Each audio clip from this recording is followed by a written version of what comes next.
dificuldade para se locomover. Tem muita gente que fala assim, pô, mas você vai malhar, você está com problema de articulação, você não vai conseguir fazer nada.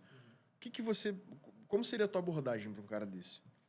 Que é um caso que é muito difícil você tirar o cara de casa, para o cara começar. Né? Que eu acho que entra muito nisso aí que você está falando. Porque pra gente que tem mobilidade, que tem coisa, é mais tranquilo você começar. É muito mais psicológico do que físico. Só que você tem pessoas que às vezes têm realmente limitações físicas. Claro. O cara tem um problema no joelho, o cara rompeu um ligamento cruzado. Sim. Né? E aí aquilo ali, não, cara, isso é desconfortável. O cara sente uma dor ali treinando, não vou fazer mais não.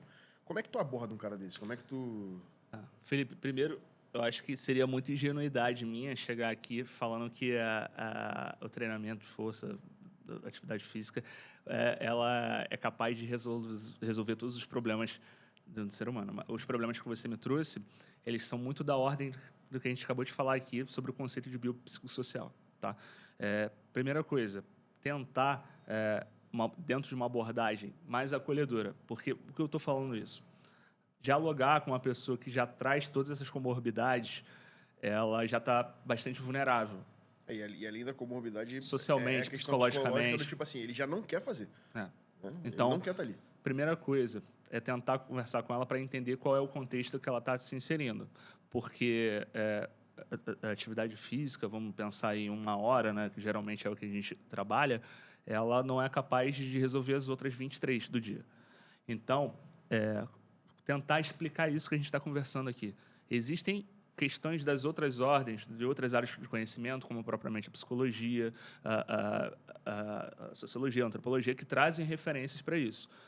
Qual é a questão comportamental dentro daquele contexto? Pensando em nutrição, pensando se a pessoa traz está direcionada também para uma terapia, entendeu? Então, trabalho multidisciplinar. Seria uma equipe multidisciplinar. Tá? E não, veja bem, eu não estou falando assim, olha só, você não vai começar nada, vai fazer um exame de sangue, vai no endócrino primeiro. Não é isso.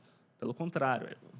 Entende que eu estou falando de uma forma didática, uma abordagem onde eu estou tentando acolher aquela pessoa, e ela não vai deixar de fazer atividade física, obviamente, mas você está tentando entender o que eu estou tentando mostrar para ela, que isso é de uma ordem muito mais complexa do que propriamente a gente acreditar que a obesidade é um fator único e exclusivamente físico. Sim, não, concordo. É uma doença realmente.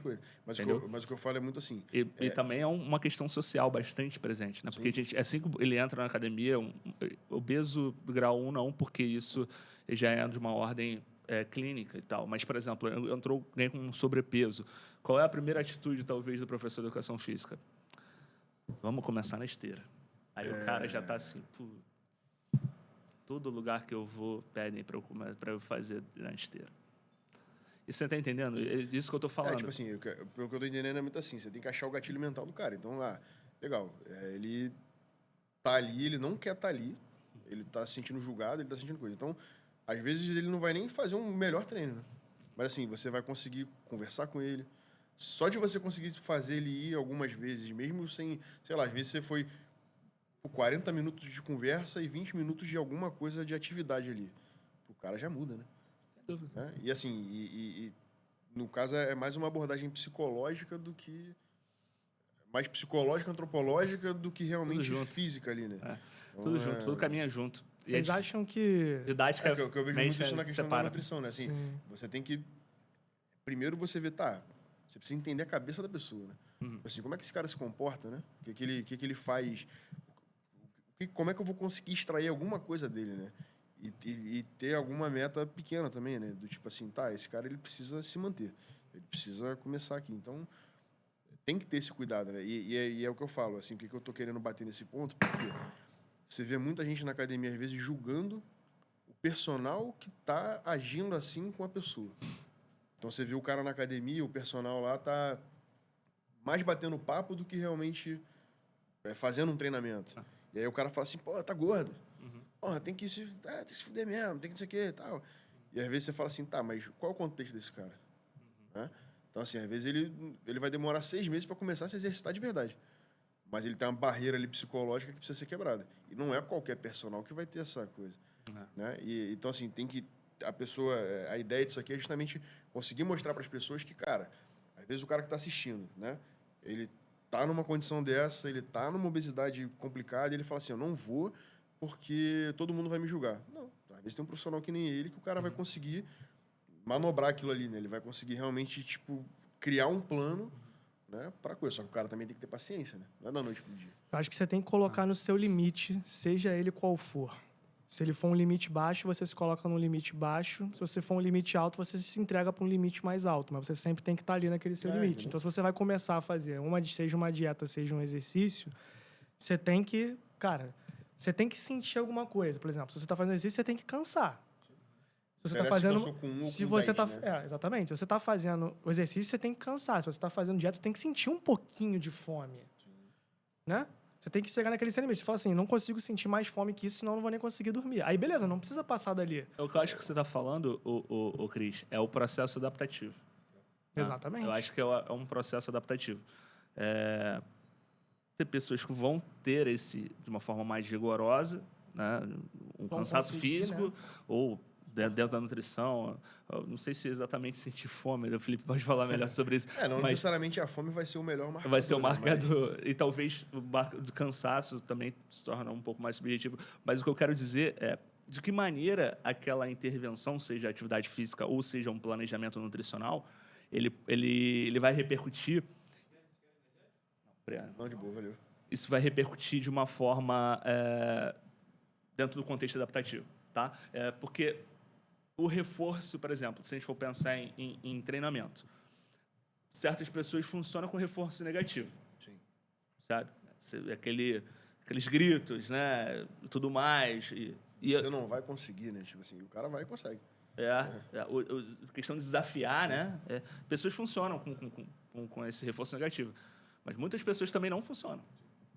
Então, voltamos à mesma ideia da individualidade, de conversar e entender melhor o contexto do seu aluno, né? Para elaborar esse tipo de planejamento, seja ele didático, ou, enfim, do planejamento do treino, exatamente.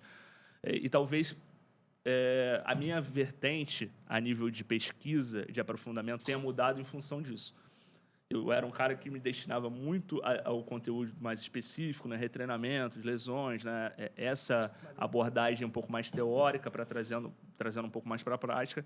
Mas hoje, como o próprio Cris falou, a gente está conversando, existe uma necessidade de mudança de paradigma dentro do próprio profissional da educação física. Até porque mais pessoas estão entrando nessa... Tipo assim, mais pessoas estão aderindo a esse estilo de vida. Né? E mais do que isso, Felipe, pessoas estão mudando o seu comportamento, mudando o seu estilo de vida, envelhecendo. Cara, isso eu acho que talvez um papel fundamental.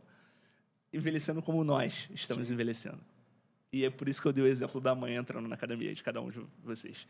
Porque a atividade física vai fazer parte da nossa vida, né? O que a gente gostaria, né? Justamente para a manutenção da saúde. Então, de que forma a gente vai levar esse contexto dessa atividade no envelhecimento?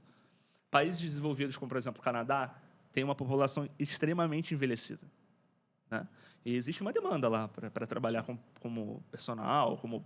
Na Austrália tinha uns velhos de 83, 85 anos, você vê o pessoal andando de patinete, assim, no meio da rua. Então assim, o que a gente vai fazer com isso? De que maneira? Eu não estou falando só o treinamento de força, estou falando só atividade física, exercício físico de modo geral. Então, eu acho que é por aí. Será que a gente está capacitado para atender essa demanda?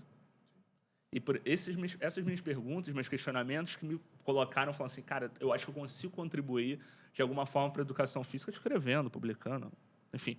E aí, quando eu coloco o direcionamento de colocar o ser humano como centro de prescrição e elaboração do planejamento de treinamento, levando em consideração todos esses aspectos de abordagem que eu falei, psicológico, social, biológico, então, é tentar unir isso de uma forma que você consiga atender o maior público possível. Sim. Isso é interessante também para quem está abrindo uma academia. Quanto mais democrático for a sua academia, maior público você vai ter. Seja os idosos, seja os marombeiros, seja quem treina de forma recreacional. Enfim, o importante é ter pessoas se exercitando. E não exatamente esse é certo, esse exercício é certo, aquele é ruim, aquele lesiona, aquele não lesiona. Aí você capacitando dessa forma, tu consegue educar mais até os próximos profissionais que vão entrar, né? Sem dúvida. Porque assim, tu tem essa abordagem que é multidisciplinar, que realmente é mais abrangente. Então você estudando isso? Porque assim, tu teve uma visão que não é todo mundo que tá tendo. Porque hoje em dia tem muita gente para performance. O cara tá cada dia mais enfiado nisso. Performance, faz curso disso, faz curso daquilo. E aí o cara tem que treinar como se fosse um atleta, né? Que vai funcionar para pessoas normais se ele fizer uma fração daquilo ali, mas tá aí a maioria das pessoas. Que é realmente quem movimenta o mercado, né, do negócio. Tipo, quem tá entrando agora, a quantidade de gente, você vê, o crescimento. Pô, Renato Cariani, esses caras aí né, que estão movimentando esse mundo. Cara, cada dia que passa tem mais gente que estava sedentária que está entrando. E gente de tudo quanto é forma. Então, a visão que tu está tendo é uma coisa que vai realmente conseguir atender, né, essas pessoas. E aí você sendo um cara acadêmico, que está estudando isso, que vai lecionar, que vai escrever artigo, tu vai estar contribuindo para ter profissionais melhores, né, que realmente tem essa abordagem mais não tão teórica e nem tão prática também, né? Encontrar o equilíbrio ali entre os dois mundos para realmente ter conseguir ser assertivo com a maioria das pessoas, né? Outro professor meu citando aqui.